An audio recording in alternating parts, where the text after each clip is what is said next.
Welcome to iDream. YouTuber హర్షపై Cyberabad Narsing police station లో case నమోదైంది. అందులో బొంబాయి చెందిన ఒక అమ్మాయి తనను హర్ష మోసం చేశాడంటూ, డబ్బులు తీసుకున్నాడంటూ ఒక ఫిర్యాదు ఇచ్చారు. ఈ ఫిర్యాదు మేరకు అతనిపై 376, 354 తో పాటు బెదిరింపు సెక్షన్ కూడా నమోదు చేసినట్టుగా తెలుస్తుంది. అయితే హర్ష మాత్రం చాలా క్లారిటీగా చెప్తున్నారు. తనకి ఆమెకి ఎలాంటి రిలేషన్ లేదు, కేవలం ఫ్రెండ్స్ మాత్రమే. ఆమె తనకి కావాలని ప్రపోజ్ చేసింది. నేను చాలా సార్లు తిరస్కరించానంటూ ఆమె హర్ష కూడా ఒక ఆడియో రిలీజ్ చేశారు. ఆడియోలో వచ్చి వింటుంటే మాత్రం ఖచ్చితంగా ఆ అమ్మాయి ఇతను ఫోర్స్ చేస్తున్నట్లుగానే ఆడియో ఉంది. ఒక్కసారి ఆడియో విందాం. ఇఫ్ ఐ టెల్ యూ మనం ఎక్కడికైనా బయటికి వెళ్దామంటే యూ విల్ లైక్ నో, పనులు ఉంటాయి, ఎందుకు బయటకు పోవాలి అంటే యు ఆర్ లైక్ దట్.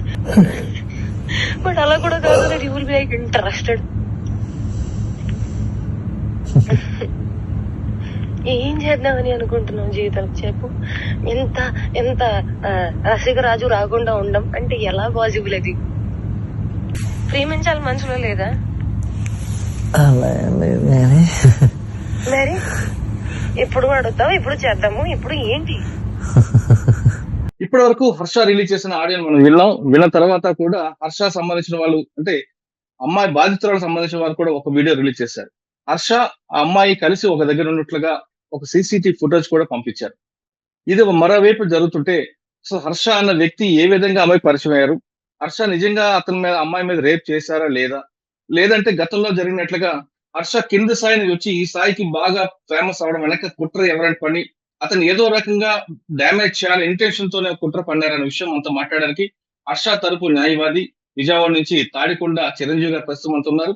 ఆయన అడిగి ఈ కంప్లైంట్ కాపీలో ఏం జరుగుతుంది, ఏ సెక్షన్స్ వస్తుంటాయి, హర్ష యొక్క వెర్షన్ ఏంటి విషయాన్ని సార్ నేను తెలుసుకుందాం. సార్ నమస్తే అండి. నమస్తే మురళీధర్ గారు.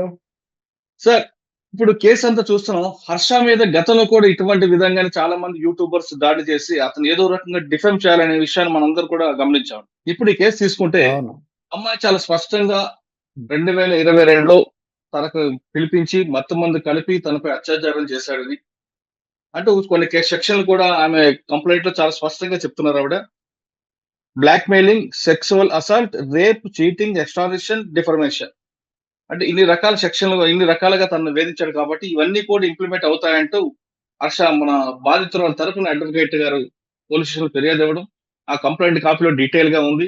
తను 2014 బాంబే నుంచి వచ్చిన తర్వాత హర్ష ఏ విధంగా పరిచయం అయ్యాడు, పరిచయం అయిన తర్వాత వాళ్ళిద్దరు మధ్యలో ఒక వ్యక్తి రావడం, ఒక సినిమా తీద్దామని, మెగా అనే మూవీ తీద్దామని దానికి ఆఫీస్ విషయంలో మాట్లాడుతున్నప్పుడు పిలిచారని చాలా క్లారిటీగా చెప్పుకొచ్చారు. కానీ ఏ ఆధారం లేకుండా ఆ మాత్రం రారనే విషయాన్ని చాలా స్పష్టంగా తెలుస్తుంది. ఎక్కడో మిస్కమ్యూనికేషన్ అవ్వడం కానీ, ఎక్కడో ఇంకొక విషయం జరిగినట్లుగా మనకి పోలీస్ ఇన్వెస్టిగేషన్ బయటపడే అవకాశం ఉంది. ప్రస్తుతం ఇప్పుడు జరుగుతున్న పరిణామాల నేపథ్యంలో హర్ష మీద కేసు రిజిస్టర్ అయింది కాబట్టి 376 రేపు, 354 అసాల్ట్, అదే 506 బెదిరింపు, అంతేకాకుండా నోట్ పిక్చర్ తీసడానికి ఇంకొక సెక్షన్, రకరకాల సెక్షన్ అవుతున్నాయి కాబట్టి హర్ష తరపున మీరు ఏ విధంగా కౌంటర్ చేస్తారు, ఏ విధంగా దీన్ని మీరు క్లారిటీ ఇస్తారు? మురళీధర్ గారు, దీంట్లో కౌంటర్ ఎన్కౌంటర్ ఏం లేవండి. మీకు ఉన్న వాస్తవాలు మీ దృష్టిలో తీసుకొస్తా. ఉన్న వాస్తవాలు మీ దృష్టిలో తీసుకొస్తా. ఏంటంటే ఇప్పుడు హర్ష అన్న అబ్బాయి మీరు చెప్తున్నట్టుగానే చాలా చిన్న స్థాయి నుంచి ఈ పరిస్థితికి వచ్చాడు. అత్యంత పవర్ఫుల్ ఇన్ఫ్లుయెన్సర్ గా కోట్లాది మంది ఫ్యాన్ బేస్డ్ ఉన్న హీరోగా అతను ఎదిగాడు. ఇప్పుడు వాళ్ళు రాసిన కంప్లైంట్ లో ఇప్పుడే మా చేతికి వచ్చిన ఈ కంప్లైంట్ ని చాలా స్పష్టంగా చదివితే వాళ్ళే చెప్తున్నారు 2022 సంవత్సరంలో ఒకళ్ళ ద్వారా హర్షాని వెళ్ళి కలిసామని. ఇప్పుడు ఎవరైతే ఒక టీవీ యాంకర్ తీసుకెళ్ళి పరిచయం చేసిందో అప్పుడు యూట్యూబ్లో ఒక వీడియో డ్యాన్స్ చేయడానికి వెళ్ళిన వీళ్ళు హర్ష ఒప్పుకోలేదు, అలాంటివి నేను చెయ్యను అని చెప్పాడు. ఎప్పుడు మళ్ళీ నెక్స్ట్ వాళ్ళు ఒక సినిమాకి ఇతని ఫ్యాన్స్ని, ఇతని ఇన్ఫ్లుయెన్స్ని వాడుకొని సరే ఒక సినిమా చేద్దామన్న ఒక ఉద్దేశంతో హర్ష దగ్గరికి వీళ్ళు వచ్చారు. ఇప్పుడు హర్ష దగ్గరకు వచ్చి ఇప్పుడు వాళ్ళ కంప్లైంట్ లో కూడా వాళ్ళు చెప్పేది కూడా మనకు స్పష్టంగానే కనిపిస్తుంది. అయితే ఇప్పుడు ఇప్పుడు దీంట్లో 4 అంశాలు విడివిడిగా చేద్దాం సార్. ఒకటి, ఇది ప్రేమ, లేకపోతే ఇది పెళ్ళ, ఇది రేపా, లేకపోతే ఇది మనీ ఎక్స్ట్రాక్షన్, ఇలా 4 రకాలుగా మనం ఒకసారి డిబేట్ చేద్దామండి. ఇప్పుడు మీరు ఆడియో విన్నారు కదా, ఆ అబ్బాయి ప్రేమ అంటే ఈ అమ్మాయి పట్ల ప్రేమగా ఉన్నాడా, ప్రేమించాడా లేదా చాలా స్పష్టంగా వివరంగా ఆ అబ్బాయి ప్రేమించట్లేదు, ఆ అమ్మాయి ప్రేమను వ్యతిరేకిస్తున్నాడు అన్నది చాలా స్పష్టంగా ఉంది. ఓకే. ఇంక దానికి అలాంటి వీడియోలు చాలా వందలున్నాయండి. వాళ్ళ మధ్య జరిగిన ఇన్సిడెంట్లు అవన్నీ బహుశా చాలా తక్కువ మీడియా దగ్గరికి వచ్చిందని నేను అనుకుంటున్నా. అవన్నీ వి అంటే ఆర్ ఆ గోయింగ్ ఆ టు ఫైల్. వీడియో గాని, ఆడియో గాని అది మ్యానిపులేటెడ్ అంటూ వాళ్ళ తరఫు వాళ్ళు అంటున్నారు. దానికి గూడా చెప్తానండి. ఇప్పుడు ఉన్న latest technology, artificial intelligence technology ఇంకోటో వాడితే అది అది ఫ్యాబ్రికేటెడ్ అని తేల్చడానికి ఎక్కువ టైం ఏం తీసుకోరు సార్ ఇప్పుడున్న పరిస్థితుల్లో. ఆ ఒక్క అవును. ఎవిడెన్స్‌ని బ్రేక్ చేస్తే ఈ అబ్బాయి అబద్ధం ఆడుతున్నాడని తేలిపోద్ది. So, okay. ఎట్టి పరిస్థితుల్లో ఆ విషయంలో వాళ్ళు మాట్లాడేది 100% అబద్ధం. రెండో పాయింట్ పెళ్లి అంటున్నారు. అసలు ఆళ్ళు రాసిన కంప్లెయింట్‌లోనే ఆ అమ్మాయి వయసు 32 ఉందండి. మనం హ్మ్. మనం హిందూ వ్యవస్థలో, మన ఇండియన్ మ్యారేజికల్ సిస్టమ్‌లో అసలు ఇప్పుడు మాకు తెలిసి ఆ అమ్మాయి వయసు 35 ఏళ్ళు. ఓకే. మాకున్న ఇన్‌స్ట్రక్షన్స్. అసలు ఈ హుహు. అబ్బాయి వయసు 24 ఏళ్ళు. అసలు ఇది అంటే పెళ్లి ప్రేమకి, పెళ్ళికి వయసుకి సంబంధం ఉండదు కదండీ! నే కరెక్టేనండి. ప్రేమ గుడ్డిదే. నేనేం కాదంటలేదు గానీ అసలు ప్రేమే లేదిక్కడ. ఓకే. ప్రేమే లేని సిట్యుయేషన్‌లో ఇంక పెళ్ళేంటి? సరే సో, పెళ్లి అనే పాయింటే లేదు. ఇకపోతే కమింగ్ టు సెక్షువల్ అబ్యూజ్ అండి. ఇప్పుడు వాళ్ళు ఎంత చిత్రంగా, ఎంత చండాలంగా, ఎంత దరిద్రంగా ఎంత రాసారంటే ఇప్పుడే చూసా జస్ట్. ఏంటో రూముకి పిలిచారు. కూల్ డ్రింక్ ఇచ్చాడు. మత్తిచ్చాడు. ఫిజికల్ అబ్యూజ్ చేశాడు. దాన్ని రికార్డ్ చేశాడు. ఏమైనియండి రికార్డులు? అవన్నీ హర్షాదలు ఏం ఉంటాయి కదా! ఎందుకు ఇప్పుడు హర్ష దగ్గర ఉంటే ఈవిడ దగ్గర ఏమైనియి? హర్ష దగ్గరుంటే అంటే ఈవిడకి తెలియాలి కదా! ఇప్పుడు ఈవిడ పెడుతున్న ఎవిడెన్స్ మీరు క్లియర్‌గా చూడండి. ఒక అమ్మాయి, ఒక అబ్బాయి ఇప్పుడు దీన్ని బట్టండి ఏ సినిమాలో యాక్ట్ చేసిన ఏ ఇద్దరి మీదైనా రేప్ కేస్ పెట్టొచ్చని అర్థమవుతుందండి. ఎందుకంటే నుంచొని, కూర్చొని, పడుకొని రకరకాల దాంట్లో ఇప్పుడు బాడీ లాంగ్వేజ్‌లుంటాయి సార్. అవును. మరి ఇప్పుడు వాళ్ళందరూ రేపిస్టులేనంటారా రేపు ఫ్యూచర్‌లో? సో, అంటే అది రేపిస్ట్ అని అసలు కాదండి. ఇంటర్ కోర్స్ జరిగిందని ఆమె చాలా స్పష్టంగా చెప్తుంది కదా కంప్లెయింట్‌లో. కొహాబిటేటెడ్ అన్న మాట రాసింది. కొహాబిటేషన్ అంటుంది. పలుమార్లు అంటుంది. అవన్నీ నేను ఇప్పుడు the way they have return in the complaint చాలా అంటే ఎలా ఉందంటే ఏదైనా సరే నమ్మబుల్‌గా మినిమమ్ ఎవిడెన్షియరీ వాల్యూతో ఉండాలండి ఏదైనా. అతను నమ్మే పరిస్థితి ఉందండి? అంటే ఆమె సరే ఒక అది కూడా మహిళ సార్ ఒక్క నిమిషం అండి. ఒక మహిళ ఎప్పుడు కూడా ఇంటర్ కోర్స్ తనకి చేశాడని బయటకొచ్చి చెప్పుకోరు. కానీ హ్మ్. ఆమె చెప్పిందంటే అక్కడ ఏదో అంటే ఇష్యూ ఉండుంటది. అంటే హ్మ్. సాధారణంగా నిప్పు లేదా పొగ రాదు కదండీ! ఏదో ఒకటి అవును. ఉండుంటదక్కడ. పొగలేనిదే నిప్పు రాదు. నిప్పు లేకుండా పొగ రాదండి. హ్మ్. అందుకనే ఇప్పుడు ఏమైందంటే ఇందిట్లో నిజమేంటంటే ఇతను హీరో అండి. ఇందిట్లో ఓకే. నిజమేంటంటే ఇతనికి కోట్ల కోట్ల మంది ఫాలోయింగ్ వ్యూసులు. ఉందండి. అవును. ఉందండి. ఇంకా నిజమేంటంటే ఇతను ఇన్నోసెంట్ అండి. నిజమేంటంటే ఇలాంటియన్నీ ఇతనికి తెలీదండి. ఇలాంటి కుళ్ళు, ఇలాంటి కుతంత్రాలు, ఇలాంటి విషవలయాలు ఉంటాయన్న ఇతనికి తెలీదండి. అయితే అంటే ఇప్పుడు సాధారణంగా, నేనేమంటున్నానంటే సాధారణంగా ఎప్పుడైతే సస్పెక్ట్ వచ్చారో వాళ్ళ అడ్వొకేట్ అదే రకంగా మాట్లాడతారు. తెలుసు అని ఎవరు అనరు గదా! అంటే నేనేం కాదంటలేదు మిమ్మల్ని. కాకపోతే మనీ యాస్పెక్ట్‌కి వద్దామండి. ఇప్పుడు హ్మ్. మీ అందరికి మాకంటే గూడా మీకు చాలా స్పష్టంగా తెలుసు. హర్ష సాయి అనే అబ్బాయి ఒక 30 సెకండ్స్ వీడియో గనక చేసి పోస్ట్ చేస్తే, ఈ సోషల్ మీడియాలో గాని ఏదైనా ప్రమోట్ చేస్తే ఎన్ని ఎన్ని ఇప్పుడు ఈళ్ళు చెప్పడమే 1,00,00,000, 2,00,00,000 వస్తాయి అంటున్నారు గదండీ! అవును. మరి ఈళ్ళ ప్రకారం రోజు 2, 3 వీడియోలు తీసుకుంటే ఎంత డబ్బు సంపాదించాలండి? ఆ అబ్బాయి ఇప్పుడు వాళ్ళ కంప్లెయింట్‌లో చూస్తే 50,00,000 ఇచ్చామని రాశారు. అవునండి. ఇప్పుడు చూస్తేనేమో 2,00,00,000 అంటున్నారు. అంటే ఈ ఈ అంటే 50,00,000 ఇదంతా ఒకసారి 2,00,00,000 ఒకేసారి గాకుండా దశల వారీగా ఇచ్చామనేది వాళ్ళు ఎస్టాబ్లిష్ చేయలేకపోయారండి. సార్ ఈ రోజున 2,00,000 దాటితే యాస్ పర్ ఇన్‌కమ్ టాక్స్ అన్నీ బ్యాంక్ జనరల్‌గా జరగాలి. I'm not denying the black money and all. అయితే యాహ్! ఒక్క రూపాయైనా త్రూ ప్రాపర్ ఛానెల్‌గా ఇచ్చినట్టుందా? మీరొక్కసారి మనసు పెట్టి ఆలోచించండి మురళీధర్ గారు. అంటే కంప్లెయింట్‌లో రాసి తర్వాత స్టేట్‌మెంట్ అప్పుడు ఎవిడెన్స్ ప్రొడ్యూస్ చేయొచ్చు కదండీ! అప్పుడే చూపించాలని చేయొచ్చు. రూల్ ఏం లేదు కదా! చేయొచ్చు. నేను ఒప్పుకుంటానండి. FIR is not an encyclopedia. నేను అవును. ఒప్పుకుంటా. కానీ హ్మ్. మినిమమ్ ఎవిడెన్షియరీ వాల్యూ గూడా ఉండాలి. అంటే 376 కాబట్టి 164 స్టేట్‌మెంట్‌లో అవన్నీ స్టేట్‌మెంట్ ఇచ్చినప్పుడు ఎవిడెన్స్ చూపించొచ్చు కదా! చూపిస్తారులెండి. 164 మీరు చట్టాన్ని బాగా చదివారు. మీరు చాలా అవన్నీ వస్తాయండి. అయితే మీరు చూస్తే హర్ష సాయికి ఈ అవసరం లేదు. హర్ష ఓకే. సాయి అది మీరు చెప్పండి. నిజంగానే హర్ష సాయికి ఇప్పుడు ఇలాంటి చిల్లర పనులు చేసి ఎందుకంటే చూడండి ఇన్ని వేల వీడియోలు చేశాడుగా మురళి గారు. మీరు బాగా అవును. గమనించండి. ఒక్క దాంట్లోనైనా సరే హర్ష సాయి ఎవరితోనన్నా పరుషంగా మాట్లాడినట్టు కానీ, ఇండీసెంట్‌గా ఉన్నట్టు గానీ, లేకపోతే వ్యతిరేకించినట్టు గానీ, ఖండించినట్టు గానీ, ఇన్ని వందల వీడియోలు అతను విమర్శిస్తా వస్తున్నా గూడా, ఎక్కడా గూడా ఆ బిడ్డ ఎవరిని కండెమ్‌ని గూడా చేయలేదండి. అవును. కేవలం విశాఖపట్నంలో కోర్ట్‌లో దావా యేసి, డిఫమేషన్ యేసి కూర్చున్నాడు తప్ప, అతను చట్ట వ్యతిరేక మనిషి కాదు. చట్ట వ్యతిరేకం చేయలేడు సార్ అతను. అతనికసలు అవ్వదు. ఇప్పుడు హ్మ్. అతనికున్న ఫాలోయింగ్‌లో నిజంగానే ఒక అమ్మాయో, ఒక స్త్రీ సాంగత్యమో కావాలంటే ఇప్పుడు అతనికున్న ఫాలోయింగ్‌కి అతన్ని పెళ్లి చేసుకోవాలని రకరకాల ఎన్ని ఆఫర్‌లుంటాయో మీరే ఆలోచించొచ్చు. సో, ఇది 100% 100% 4 నెలల నుంచి జరుగుతున్న అనేక రకాల కుట్రలో ఆఖరి ప్రయత్నం సార్ ఇది. ఓకే. ఒకసారి ఎందుకంటే 4 అతను నెలలు గట్టి సార్ ఒక్క నిమిషం అండి. 4 మంత్స్ నుంచి ఈ మొత్తం జరుగుతుంది. ఇక లాస్ట్ స్టెప్‌లో కంప్లెయింట్‌కి వచ్చారంటున్నారు కాబట్టి, హ్మ్. 4 నెలల ముందు ఏం జరిగిందో ఒకసారి చెప్పండి? చెప్తానండి. ఫస్ట్ ఇతను బెట్టింగ్ యాప్‌లో ఆడతాడు అని ఒక ఫీలర్ వదిలారండి. హుహు. దాంట్లో ఫెయిల్ అసలు అయిపోయాడు. కాదండి. సార్ వీళ్ళిద్దరి చెప్పండి. పరిచయం ఎక్కడ జరిగింది? ఆమె చెప్తున్నట్లుగానే జరిగిందా? ఇంక వేరేగా జరిగిందా? 100% కంప్లెయింట్‌లో ఉన్నట్టుగానే జరిగిందండి. వాళ్ళు రాసిన కంప్లెయింట్‌లో అక్కడక్కడ మర్చిపోయి కొన్ని నిజాలు రాశారు సార్. ఏంటో? అదే ఇప్పుడు అది ఎక్కడ రివీల్ చేయకూడదా? అంటే దాన్ని కూడా ఇంకోలా ప్రొజెక్ట్ చేసుకునే పరిస్థితి. సరే, ఏది ఏది ఏమైనా మురళి గారు, ఈ హ్మ్. ఈ అబ్బాయి 2022న ఒక టీవీ యాంకరే హైదరాబాద్‌లో నేను I don't want to reveal her name. ఒక టీవీ ఓకే. యాంకరే తీసుకొచ్చి ఆ అమ్మాయికి ఒక మంచి ఉద్దేశంతో ఈ అబ్బాయి యూట్యూబ్ స్టారు, ఈ అమ్మాయి ఏదో బిగ్ బాస్ ఇవన్నీ ఏదో ఉంటదని పరిచయం చేసింది. ఓకే. అది అది ట్రూ.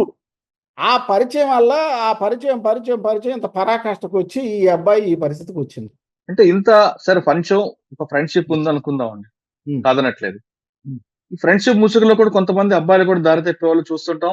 అమ్మాయిలు కూడా ఈ విధంగా కొంతమంది బ్లాక్‌మెయిల్ ఈ విధంగా కాదు. కొంతమంది బ్లాక్‌మెయిల్ చేసే కేసులు కూడా మీరు చూస్తుంటారు. చూసాను. ఆ 2 పక్కన పెడదామండి. వీళ్ళిద్దరి మధ్యన కేవలం పరిచయంగానే ఉందా? లేదా లవ్ ప్రపోజ్ చేస్తున్నట్టుగా ఆడియో ఉంది. దానికి అంటే ఫస్ట్‌లో ఆమె చేసుండొచ్చు. తర్వాత ఈయన యాక్సెప్ట్ చేసుండొచ్చు. ఈయన యాక్సెప్ట్ చేసిందని ఎక్కడ లేదు కదా! 100% ఇతని వైపు నుంచి లవ్ ప్రపోజల్ గాని, యాక్సెప్టెన్స్ గాని ఏం లేదండి. ఓకే. అసలు ఫిజికల్ అబ్యూజ్ అనే క్వెషన్ డజంట్ అరైజ్ అండి. కారణం ఏంటంటే అంత అవసరం ఏముందండి ఇతనికి? మరి ఇప్పుడు ఎందుకండి ఒక ఇతనికి ఫ్రెండ్‌షిప్ ఇతనికి ఇ ఇ చిరంజీవి గారు వీళ్ళిద్దరి మధ్యన కేవలం ఫ్రెండ్‌షిప్ ఉన్నప్పుడు చెప్పండి. ఇంత స్థాయి వరకు ఎందుకొస్తదండి? హ్మ్. Peak stage కదది. సార్, ఇది ఇది it is a part of money extraction అండి. రైట్. ఏమిటి ఎక్స్‌ట్రాక్షన్ అంటే ఇప్పుడు ఈ అమ్మాయి బిజినెస్ అంటున్నారు గదండీ!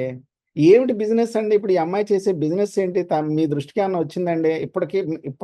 ఇప్పుడు చాలా డిబేట్‌లు జరుగుతున్నాయి. ఈవిడ ఏం బిజినెస్ చేస్తుందంటారసలు?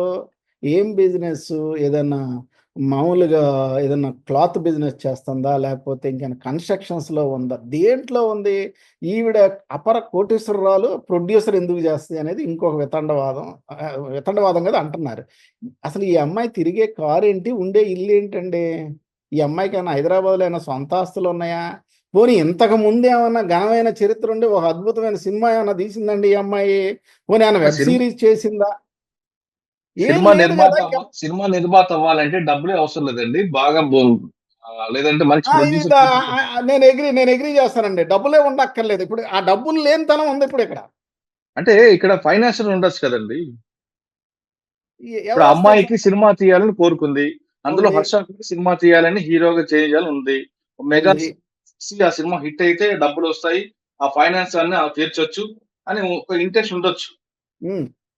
ఉండొచ్చు సార్. కానీ ఇప్పుడు ఆ అమ్మాయికి సరిపడిన దీంట్లో ఆ అమ్మాయి దగ్గర మినిమమ్ పెట్టుకునే డబ్బులు కూడా కనపడిన పరిస్థితి అండి. ₹1,00,00,000 ఇస్తానన్న అమ్మాయి చిల్లిగా ఇవ్వలేదు. దాంట్లో ఈ అబ్బాయి ఇప్పటికైనానండి ఒక్క రూపాయి పలానా విధానంగా ఏదైతే ఇప్పుడు ఏముంది సార్ లేటెస్ట్ పూర్వం అంటే మనం పోస్ట్ ఆఫీస్‌కెళ్ళి ఎంఓ చేసుకోవాలి. ఇప్పుడేముందండి ఇలా క్లిక్ అంటే డబ్బులెళ్ళిపోతున్నాయి. అవును. ఫోన్‌పే, జీపే, ఆ పే, ఈ పే, ఆర్‌టీజీఎస్ ఎనీ రూపాయి ఈవెన్ ₹1 ఇచ్చినట్టు ప్రూవ్ చేయమనండి సార్. ఓకే. సింగిల్ రూపీ హ్మ్. ఏమీ లేదు.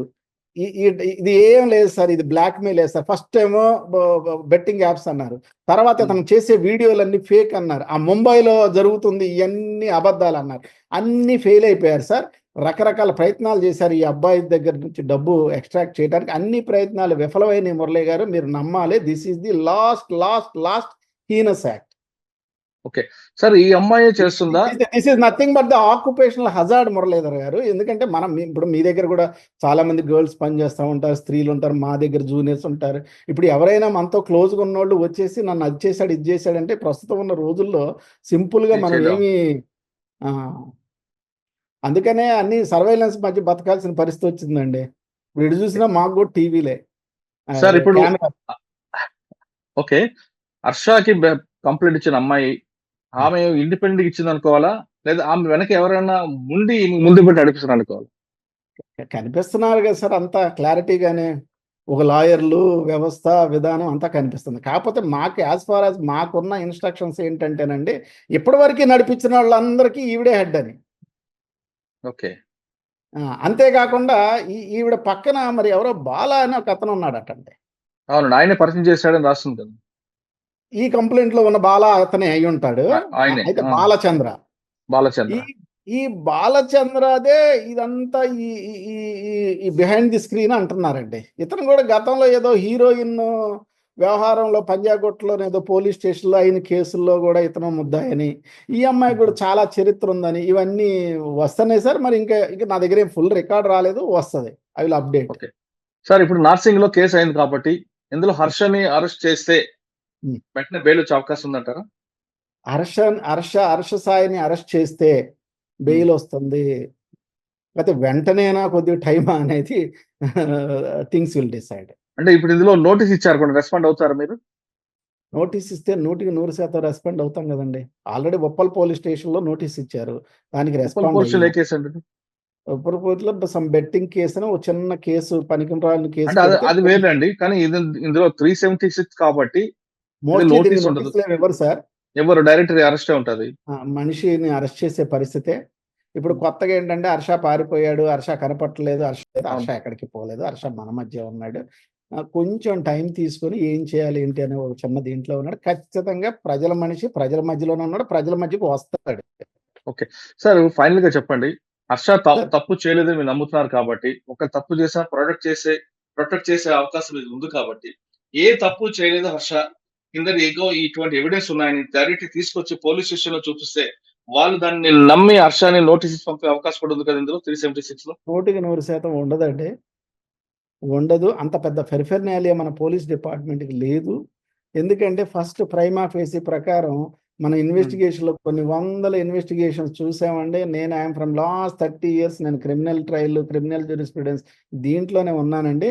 దీంట్లో పోలీసులు ఎన్ ఇప్పుడు ఎలా చూసినా సరే పూర్తి నిజాన్ని ఈ స్టేజ్‌లో చేయలేరు ఈళ్ళు. ఈళ్ళు తేల్చలేరు. అంటే ఇందులో ఒకటే సార్. అంటే మీకు చెప్పేంత గొప్పవాడిని కాదు గానీ, పర్లేదు చెప్పండి అరెస్ట్ మురళి గారు. అరెస్ట్ అనేది మ్యాండేటరీ కాదు. హ్మ్. అరెస్ట్ ఎప్పుడంటే అతను ఎస్కేప్ అవుతాడనో, సాక్ష్యాలు తారుమారు చేస్తాడనో, లేదా ఇంకొక రకంగా చేస్తాడనో ఐఓ భావిస్తేనే అరెస్ట్ తప్ప, ఏ కేసులో కూడా అరెస్ట్ అనేది మ్యాండేటరీ కాదు కదా! అంటే ఏ కేసులో మ్యాండేటరీ అంటే ఆహ్, అరెస్ట్ మ్యాండేట్ కాదు గానండి అరెస్ట్ చేస్తారు దీంట్లో. మరి అరెస్ట్ చేయకుండా మీరేమన్నా క్వాష్ గాని, లేదా హైకోర్ట్ గాని వెళ్ళే అవకాశం ఉందా? అవన్నీ లీగల్ రికోర్స్ ఉంటదండి. ఖచ్చితంగా మ మ మేము ఖచ్చితంగా హైకోర్ట్‌ని అప్రోచ్ అవుతాం. దీంట్లో ఏం చేయాలో అన్నీ చేస్తామండి. 100% హర్ష అనే ఒక అబ్బాయి 100% కడిగిన ముత్యంలాగా దీంట్లోంచి బయటకొస్తాడు. నిజం ఎప్పటికైనా నిజమే. వాళ్ళు ఓకే. ఏదైతే అబద్ధాన్ని అరిచేతిలో పెట్టుకొని నిజంలా చూపించే ప్రయత్నం ఏదో ఉందో అది ఎల్లకాలం సాగదండి. కొద్ది కాలం తప్ప అంతకు మించి ఏం కాదు. సరే మీరన్నట్లుగానే హర్ష కడిగి ముత్యంలో బయటకొస్తాడని నమ్ముదామండి. కానీ, ఈ మధ్య కాలంలో హర్షకి జరగాల్సిన డ్యామేజ్ అనేది జరుగుతది. మన మన హర్షకి సిస్టమ్‌లో జరగాల్సిన సార్ ఒక్క నిమిషం సార్. మన సిస్టమ్‌లో కన్విక్షన్ రావడం వేరు గాని, ప్రాసెసింగ్ పనిష్మెంటే ఎక్కువ జరుగుతది. ఇప్పుడు అవును. అరెస్టు, తప్పిపోయాడు, మిస్ అయ్యాడు ఇవన్నీ కూడా జరుగుతాయి. ఆయనకున్న ఇప్పుడు ఫాలోవర్స్ ఫీల్ అవుతారు. వాళ్ళ ఫ్యామిలీ వాళ్ళు కూడా ఫీల్ అవుతారు. ఒక సోషల్ పనిష్మెంట్ కూడా వస్తదండి. ఇంత జరిగిన తర్వాత కూడా ఆ అమ్మాయి అంటే కేవలం ఆ అమ్మాయి గురించి కాదు. కేసు వీగిపోయిందనుకోండి. ఫర్ హ్మ్. ఎగ్జాంపుల్. హ్మ్. అప్పుడు ఈ హర్ష లాంటి వాళ్ళు ఏం చేయాలండి? హర్ష లాంటి వాళ్ళు దీంట్లో లీగల్ రికోర్స్ ఉందండి. ఓకే. హర్షని ఎవరైతే బదనాం చేయాలనే ప్రయత్నం చేస్తున్నారో వాళ్ళందరి మీద లీగల్ యాక్షన్ ఖచ్చితంగా ఉంటది. హర్ష ఎవరిని వదిలిపెట్టే రకం కాదు, వదిలిపెట్టడు. కాకపోతే అసలు ఇప్పటికే ఈళ్ళ మీద ఈ ఈ థ్రెట్‌ల మీద వీటన్నిటి మీద కూడా ఒక క్రిమినల్ కేసులు కూడా పెట్టుండాల్సిన పరిస్థితే గాని, ఆడపిల్లలు చూస్తా అంత అవసరం ఉండదు. ఇంత తెగిస్తారు, ఇంత అబద్ధాలతో మాట్లాడతారన్న అంచనా రాలేకపోవడం వల్ల జరిగిన ఉపద్రవం తప్ప ఇంకోటేం లేదు మురళి గారు. ఇప్పుడు ఇది పార్ట్ ఆఫ్ లైఫ్ అండి, తప్పదు. సార్ అప్పుడు అమ్మాయి విషయం పక్కన పెడితే, అమ్మాయి వెనక ఎవరున్నారో ఆ కాన్స్పిరసీని బయటకి తీసుకురావాలని మీరు ఒక కంప్లెయింట్ డాక్ చేయొచ్చు కదా! మేము ఖచ్చితంగా ఆల్రెడీ విశాఖపట్నంలో ఇప్పుడు వెనక శక్తుల మీద చేసామండి. ఈ ఈ అమ్మాయి మీద చేయలేకపోయాం. ఓకే. దానివల్ల కొంత ఫైనల్ కంట్రోల్ కూడా చెప్పండి సార్. ఓకే. ఫైనల్‌గా మీరు చెప్తారు హర్ష ఖచ్చితంగా కడిగి ముచ్చేలా బయటకొస్తాడు. 100% అండి. 100% దగదగ మెరిసే మెరుపులతో హర్ష బయటకొస్తాడు. ఈ ఈ ఈ తప్పుడు కేసు హర్షని ఏం చేయలేదు. తాత్కాలికంగా ఇబ్బంది మాత్రమే పెట్టగలదు. తాత్కాలిక ఇబ్బంది మాత్రమే అంటున్నారు చిరంజీవి గారు. ఇది ఎప్పటికైనా కడిగిన ముచ్చెలా బయటకొస్తారు. అంతవరకు హర్ష అభిమానులు ఎవరు బాధపడడం గాని, వేరే వేరే ప్రయత్నాలు చేయొద్దు అంటూ చిరంజీవి గారు చెప్తున్నారు. ఇటువంటి కేసులు తీసుకుంటే టోటల్‌గా కన్విక్షన్ ఎప్పుడొస్తది? శిక్ష పడతాదా లేదా అనేది పక్కన పెడితే, ముందు ఈ ప్రాసెస్ పనిష్మెంట్ మాత్రం ఖచ్చితంగా ఎవరైనా ఎదుర్కోవాల్సిన పరిస్థితి కనిపిస్తుంది. కేసు నమోదవ్వడం, తర్వాత మీడియాలో రావడం, తర్వాత మీడియా ప్యారల్‌గా వాళ్ళు కూడా ఇన్వెస్టిగేషన్ చేయడం, తర్వాత పోలీస్ కస్టడీ తీసుకోవడం. ఈ ప్రాసెస్‌లో మాత్రం ఆ బాధితుడు అంటే ఆ హర్ష మాత్రం శిక్ష అనుభవించాల్సిందే. అందులో మాత్రం ఎలాంటి డౌటే లేదంటూ చిరంజీవి నా గారు చెప్తున్నారు. నా ఇది నా హర్ష నా నా చెప్పండి. పూర్తి మై లిటిల్ లీగల్ ఎక్స్‌పీరియన్స్‌తో మీకు చెప్తా మురళి గారు. ఈ చెప్పండి. హర్ష కేసు ఈ భారతదేశ చరిత్రలో ఒక ల్యాండ్ మార్క్ జడ్జిమెంట్ అవుద్దండి. అన్ని రకాలుగా ఇబ్బందులు పెట్టారు ఇతన్ని. ఓకే. అన్ని రకాలుగా మీకు సివిల్ డిఫమేషన్, క్రిమినల్ డిఫమేషన్ ఎవరిని వదిలే ప్రసక్తి లేదండి. హర్ష ఎందుకంటే కేస్ ఒక కూడా ఖచ్చితంగా ల్యాండ్ మార్క్ అవుతుంది. అంతే కాకుండా రేపు కేస్ స్టడీగా కూడా మిగిలిపోయే అవకాశం కనిపిస్తున్నట్టు తాటికొండ చిరంజీవి గారు చెప్తున్నారు. ఇది హర్ష టాపిక్‌లో తాటికొండ చిరంజీవి గారితో ఎక్సలెంట్. వచ్చే వారం మరో ఇష్యూలో మళ్ళీ కలుద్దాం. అంతవరకు నమస్తే. Thank you sir. Thank you very much. నమస్తే.